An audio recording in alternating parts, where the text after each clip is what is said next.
আসসালামু আলাইকুম everyone, welcome back to my new lifestyle blog. আশা করছি সবাই অনেক ভালো আছেন। আলহামদুলিল্লাহ আমরাও ভালো আছি। সো গত প্রায় 1.5 মাস আগে চলে গিয়েছিলাম বনানীর ট্রাভেলিস্টে। এখানকার একটা ফুড মেইনলি আমার হাজব্যান্ড ফেসবুকে দেখেই গিয়েছিল। ওদের ইন্টেরিয়রটা আপনাদেরকে দেখিয়ে দিচ্ছে এবং এ সম্পর্কে একটু বর্ণনা করি। ওদের ভেতরটা অনেক বেশি ছোট স্পেস ছিল। আমরা যতটা ভেবেছিলাম বাইরে থেকে দেখে, বাট না, ভেতরে গিয়ে দেখে একদমই ছোট স্পেস, বাট অনেক বেশি ক্রাউড ছিল এখানে, অনেক বেশি। আমরা যদিও রিজার্ভেশন দিয়ে গিয়েছিলাম, তারপরে গিয়ে আমাদের অনেকক্ষণ ওয়েট করতে হয়েছে। বাট ওদের অনেক লাইটিংস ছিল, বাট আমার কাছে মনে হয়েছে ওদের স্পেসটার তুলনায় ওদের ডেকোরেশনগুলা মানে খুব বেশি হয়ে গিয়েছে, এই জন্য অনেক বেশি কনজাস্টেড লাগছিল। সলিড কালারের মধ্যে ডেকোরেশন করলে আমার মধ্যে ভালো লাগতো।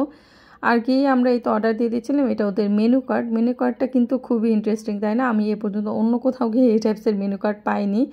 দেন ফার্স্টে আমরা স্টার্টারে দিয়ে দিলাম প্রন টেম্পোরা, এখানে ছিল ডাম্পলিং, চিকেন ডাম্পলিং। আর এখানে হচ্ছে চিকেনের আরেকটা প্রিপারেশন ছিল, চিকেন চিজ রোল সম্ভবত ছিল এটার নাম, আমার এক্স্যাক্টলি নামটা মনে নাই। আপনারা যদি কেউ ওদের পেজে দেখেন তাহলে দেখে থাকবেন। মেইনলি এই ইউনিক আইটেমটার জন্যই আমার হাজব্যান্ড গিয়েছিল ট্রাভেলিস্টে। বাট আমরা ছবিতে যেরকমটা দেখেছি বাস্তবেও সুন্দর ছিল, বাট ছবিতে দেখতে অনেক বেশি বড় দেখাচ্ছিল, বাট এখানে অত বেশি বড় ছিল না, খুব ছোটই ছিল। তো এটা আমরা হচ্ছে ফার্স্টে স্টার্টার দিয়ে আমাদের খাওয়া দাওয়াটা স্টার্ট করে দিলাম।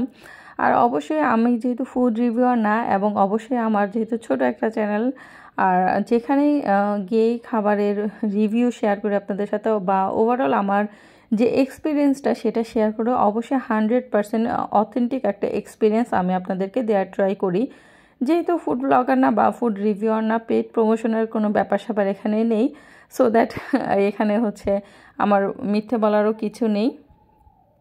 আর মিথ্যে কোনো কিছু কখনো যদি ওরকম সামনে আসে প্রমোশনও করবো না ইনশাআল্লাহ, যদি ওই ধরনের সিচুয়েশন কখনো আসে। সো এই তো এখানে ডাম্পলিংটা খেয়ে নিয়েছিলাম। মোটামুটি ওদের খাবারগুলো ভালোই ছিল, খারাপ না। চিকেনের প্রিপারেশনটাও ভালো ছিল। ওপরে হচ্ছে চিকেনের কোটিং, ভেতরে হচ্ছে চিজ দেওয়া ছিল। এখানে আমরা একটা সি ফুড প্ল্যাটার নিয়েছিলাম, সি ফুড সিজলিং। তো এটাও ছিল অ্যাজ ইউজুয়াল, মোটামুটি ভালোই ছিল।